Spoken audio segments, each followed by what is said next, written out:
Hello दोस्तों, कैसे हैं आप सब। एक बार फिर से आप सभी का स्वागत है मेरे यूट्यूब चैनल में। और आज के इस सेशन में हम लोग नेशनल हाउसिंग बैंक के द्वारा जारी किए गए रिक्रूटमेंट नोटिफिकेशन को देखेंगे।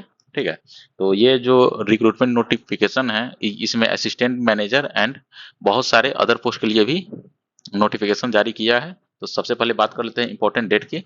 तो इसका जो एप्लीकेशन स्टार्ट हो चुका है वो 28 सितंबर से हो चुका है और लास्ट डेट जो है वो आपका 18 अक्टूबर है। पेमेंट भी पे करने का लास्ट डेट जो है वो आपका 18 अक्टूबर है।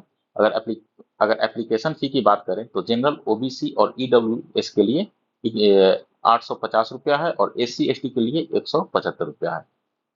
एज लिमिट की अगर बात करें तो यहाँ पे मैक्सिमम एज सॉरी यहाँ पे मिनिमम एज 21 से लेके 60 वर्ष होने वाला है, जो कि ये पोस्ट वाइज वेरी करेगा। उसी तरह मैक्सिमम एज जो है वो आपका 30 से लेके 63 वर्ष है, जो कि पोस्ट वाइज वेरी करेगा। ठीक है, तो अब आते हैं यहाँ पे जो टोटल नंबर ऑफ वैकेंसी है वो टोटल 43 है। तो सबसे पहले बात कर लेते हैं असिस्टेंट मैनेजर का, जो कि स्केल 1 का है। इसमें आपका जनरलिस्ट हिंदी के लिए असिस्टेंट मैनेजर का जो पोस्ट है, इसमें जो आपका जो टोटल पोस्ट है वो 17 पोस्ट है, जिसमें आपका जो एलिजिबिलिटी मांग रहा है वो bachelor degree in any stream with minimum 60% marks और master degree in any subject with 55% marks. ठीक है, जनरलिस्ट के लिए और हिंदी के लिए आपका हो गया bachelor degree in Hindi with 60% marks और master degree in Hindi with 55% marks. उसी तरह हो गया प्रोजेक्ट फाइनेंसर का टोटल 1 पोस्ट है, जिसमें आपका बैचलर डिग्री होना चाहिए विथ सीए और 15 साल का आपका एक्सपीरियंस भी होना चाहिए। मोर एलिजिबिलिटी के लिए आपको है ना नोटिफिकेशन देख लीजिएगा। उसी तरह चीफ फाइनेंशियल ऑफिसर का है, इसमें टोटल पोस्ट 1 है। ठीक है, इसमें है ना आपका जो एजुकेशनल क्वालिफिकेशन है वो आपका सीए होना चाहिए और इसके साथ साथ 12 साल का एक्सपीरियंस होना चाहिए। उसके बाद एजीएम इकोनॉमिक्स है, इसके लिए भी टोटल पोस्ट 1 है। मास्टर डिग्री इन इकोनॉमिक्स होना चाहिए, साथ साथ 10 साल का एक्सपीरियंस भी होना चाहिए।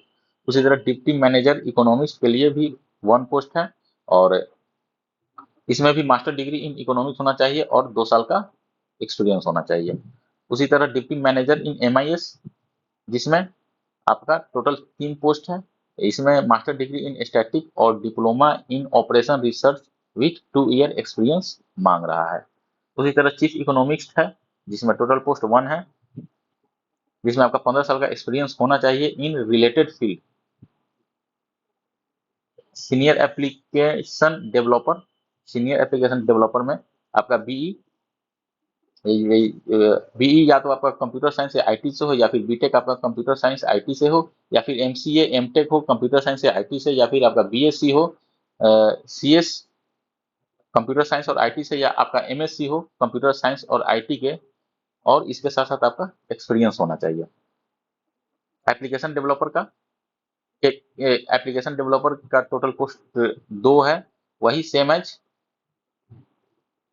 इसका भी एलिजिबल इसका भी eligibility same as senior applicant developer के जैसा ही है। उसके बाद फिर आता है आपका सीनियर प्रोजेक्ट फाइनेंस ऑफिसर, जिसमें आपका टोटल पोस्ट 17 है। 15 साल एक्सपीरियंस होना चाहिए ये प्रोजेक्ट फाइनेंस के फील्ड में। लास्ट है आपका प्रोजेक्ट फाइनेंस ऑफिसर, जो कि टोटल पोस्ट 8 है। इसमें भी है ना आपका टोटल ये 10 साल का एक्सपीरियंस होना चाहिए रिलेटेड फील्ड में। ठीक है, तो आज के इस वीडियो में इतना ही। फिर हम लोग मिलते हैं नेक्स्ट वीडियो में, तब तक के लिए धन्यवाद।